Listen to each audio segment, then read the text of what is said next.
அன்பார்ந்த சகோதர சகோதரிகளே, இயேசு கிறிஸ்து நாமத்தினால உங்களை நான் வாழ்த்துகிறேன். நம்ம பழைய ஏற்பாட்டில் இருக்கிற உடன்படிக்கை பற்றி கடந்த பல வீடியோவில் நம்ம பேசிட்டு வரோம். ஸோ இப்போ நம்ம என்ன பார்க்க போறோம்னா, பழைய ஏற்பாட்டில் தேவன் பாவிகளை நேசித்தாரா?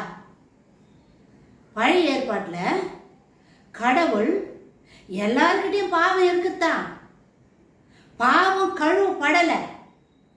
பாவம் ஆட்டின் ரத்தத்தினால மூடப்பட்டு இருந்துச்சு. வருஷம் பாவ நிவாரண பலி கொடுப்பாங்க. பாவம் மூடப்பட்டுச்சு, பட் பாவம் கழுவல. கடவுள் பாவத்தையே பாராத சுத்த கண்ணர் அப்படின்னு நம்ம படிக்கணும்.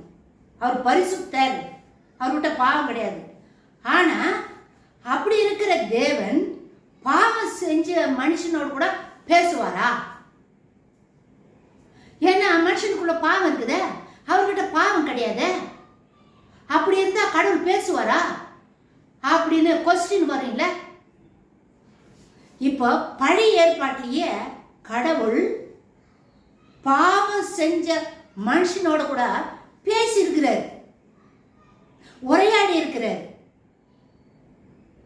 அதை இப்போ நம்ம பார்க்கலாமா? ஒரு சில காரியங்களை உங்களுக்கு உதாரணமா நான் சொல்றேம்மா. இப்போ ஆதாம கடவுள் பாவம், ஆதாம் ஏவாள் பாவம் செஞ்சாங்க. பாவம் செஞ்சிருக்கிற ஆதாம பாவம் செஞ்சிட்டாங்க. பட் கடவுள் அவங்கள கூப்பிடுறாருல, ஆதாமே நீ எங்க இருக்கிற அப்படின்னு கேட்கும்போது, இதை நாங்க இருக்கிற ஆண்டவரை உடனே கூப்பிடுறாரு. நான் பாவியா இருக்கிறேன், நான் நிர்வாணியா இருக்கிறேன் ஆண்டவரே அப்படின்னு சொல்லும்போது, உனக்கு நிர்வாணின்னு சொன்னது யாரு அப்படி கூப்பிடுறாரு. அப்போ நிக்கிறாங்க தேவனுக்கு முன்னாடி ஆதாமும் ஏவாளும் நிக்கிறாங்க. அப்போ பாவம் செஞ்ச ஆதாமோடு கூட தேவன் பேசினாரா பேசலையா? பேசினார் தானே. அப்போ தேவன் சந்திக்கிறாரு. தேவன் பாவிகளை நேசிக்கிறாரு தான். இன்னொன்னு, ஆதாம் வயிற்றுல பிறந்த ஆபேல் காயின் தன்னுடைய சகோதரன் ஆபேலை கொலை செஞ்சிட்டான். ஸோ கொலை செஞ்சதுனால கடவுள் கூப்பிட்டு விசாரிக்கிறார். நீ ஏன் இப்படி செஞ்ச? உன் சகோதரனுடைய ரத்தம் என் சமுத்து கூக்குறது அழுத, நீ என்ன பண்ண உன் சகோதரனை அப்படின்னு கேட்குறாரு. கூப்பிட்டு விசாரிக்கிறாரு. அப்போ காயின் பாவம் செஞ்சவன் தானே. அப்போ கடவுள் அவனோடு கூட பேசுறாரு தானே. அப்படி பேசும்பொழுது தான் ஆண்டவர் பாவம் செய்த காயினுக்கு பாதுகாப்பு கொடுக்குறாரு. அவன் மேல ஒரு அடையாளத்தை போடுறாரு. 7 காயினை பாதுகாக்கிறதுக்காக அவன் மேல ஒரு அடையாளத்தை போடுறாரு. பாவிங்க அவனோட கூட தேவன் பேசுறாரு. இன்னொன்னு, ஆபிரகாம் கூட பாவம் செஞ்சவர் தான். எங்கன்னாக்கா அவர் எகிப்துக்கு போகும்போது, எகிப்துக்கு இல்லை, அவர் பக்கத்து நாட்டுக்கு அவர் போறாரு. பஞ்சம் ஆயிடுச்சுன்னு சொல்லிட்டு போறாரு. அங்கே போகும்பொழுது சாரா அம்மாவை சகோதரின்னு சொல்லிட்டாரு. பொய் தானே சொல்லிட்டாரு. அப்போ பொய் சொன்னதுனால சாரா அம்மாவை தூக்கிட்டு போயிட்டாங்க. அப்போ பொய் சொன்னார் ஆபிரகாம். அப்போ ஆபிரகாம் கூட கடவுள் பேசலையா? கடவுள் பேசினாரு. ஸோ இன்னொன்று, மோயிசனை நேசித்தார்.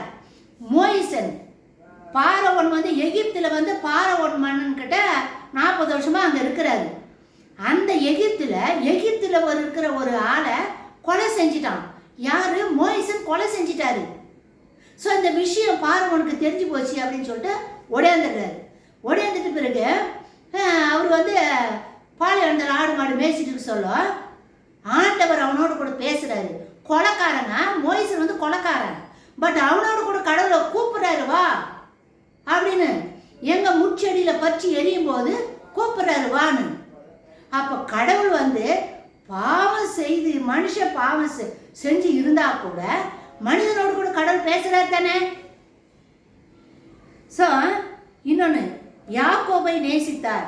யாக்கோபு ஒரு திருடன், அண்ணனுடைய ஆசீர்வாதத்தை எல்லாம் வாங்கிக்கின்னு தான் ஏசாவை ஏமாத்தி லாபான் வீட்டுக்கு ஓட்டான். ஸோ அந்த மாதிரி இருக்கிற யாக்கோபை ஆண்டவர் நேசிக்கிறார். அவனோட கூட பேசுறாரு. உன் தகப்பன் வீட்டுக்கு நீ போ அப்படின்னு சொல்லி ஆண்டவர் சொல்றாரு. இன்னொன்று தாவீதும் கொலைக்காரன் தான். தாவீது வந்து உரியாவுடைய மனைவியை கொலை செஞ்சுட்டு உரியாவை மனைவியை பட்சபால மனைவி ஆக்கினான். இது தப்பு தானே? ஸோ கொலை செய்து தாவீதோட கூட ஆண்டவர் பேசுறாருங்க. பாவம் இருக்குது. இன்னொன்று இஸ்ரவேல் மக்களையே நேசிக்கிறாரு. ஏன்னா நான் உனக்கு தேவனாக இருப்பேன், நீ வந்து எனக்கு மக்களாக இருப்பீங்க, என்னை தவிர உனக்கு வேற தேவன் இருக்கக்கூடாதுன்னு நியாயப்பிரமாணத்தில் சட்டமாக கொடுக்குறாரு. ஸோ இந்த இஸ்ரவேல் மக்கள் வந்து தவறிடுறாங்க. பல முறை தவறிட்டு தேவன் விட்டுட்டு அந்நிய தெய்வத்தை போய் வழிபடுறாங்க. ஆனாலும் ஆண்டவர் அவங்கள கண்டிச்சு திருத்தி அவங்களோட கூட பேசுறாரு. ஸோ ஒருத்தர் வந்து என்கிட்ட கமெண்ட்ஸில் கேட்டாருங்க. அதனால தான் இந்த விஷயமெல்லாம் நான் பேச வேண்டியதாக இருக்குதுங்க.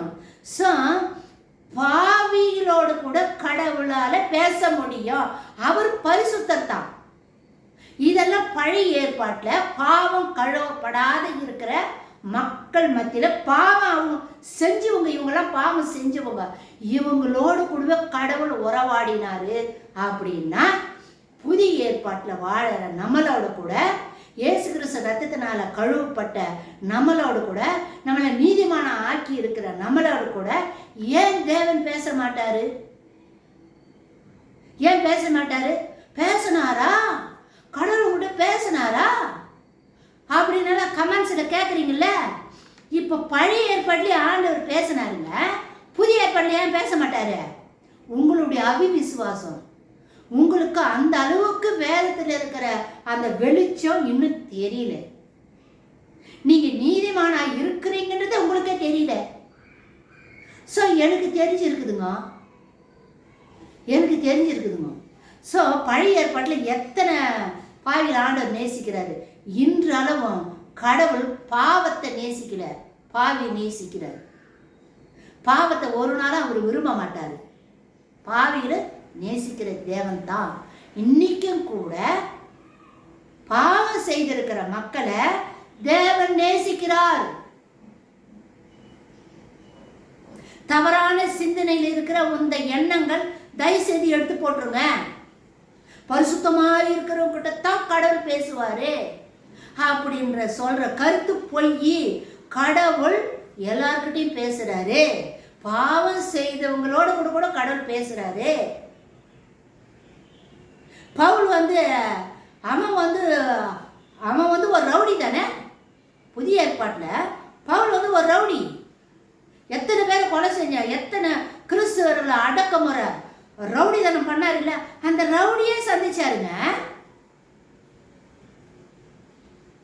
அவனாலதான் இன்னைக்கு உலகத்துல முகவாக கிறிஸ்துவ பரஞ்ச 13 மெடல்ஸ் அவர் எழுதியிருக்கிறாருங்க.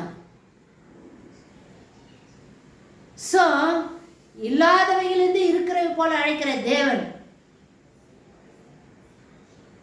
நம்ம நினைக்கிறோம் இதுதானே, ஆனா இல்லப்பா என்னால எதையும் செய்ய முடியும்னு ஆண்டவர் செஞ்சு காட்டினாரு. அப்படி செய்யறவர் தான் கடவுள். ஸோ தயவு செய்து நீங்க என்ன நினைக்கணும்னா, நான் நீதிமான், இயேசு கிறிஸ்துவின் ரத்தத்தினால நான் கழுவப்பட்டிருக்கிறேன், நான் நீதிமான், என்னோட கூட கடவுள் பேசுறாரு, எனக்குள்ள இருக்கிறாரு அப்படின்றத நீங்க ஆழமா விசுவாசிக்கணும். கடவுள் என்னோட கூட பேசுவார். பேசுற தேவன் தான் பேசுவார். பேசி பாருங்க. மாரநாதா